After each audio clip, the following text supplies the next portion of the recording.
আপনি কি জানেন সম্প্রতি মুক্তি পাওয়া চন্দু চ্যাম্পিয়ন কার্তিক আরিয়ানে অভিনীত একজন দুর্ধর্ষ সাহসী ও বিশিষ্ট ব্যক্তি বায়োগ্রাফি।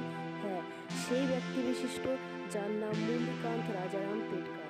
মাননীয় মুরলীকান্ত পেটকারের বায়োগ্রাফিতে অভিনয়ের জন্য কার্তিক আরিয়ান করেছেন অসম্ভব পরিশ্রম।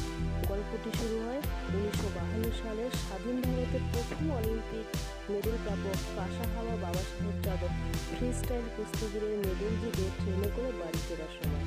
সেই সময় মুরলী অনুপ্রাণিত হয়ে প্রথমে গ্রামের কুস্তিতে যোগ পেতেন এবং সেখান থেকে তারা দৌড়ে এসে ট্রেন ধরেন এবং পরবর্তীতে ইন্ডিয়ান আর্মিতে জয়েন করেন এবং সেখান থেকে কুস্তিতে এশিয়ান গেমস খেলেন।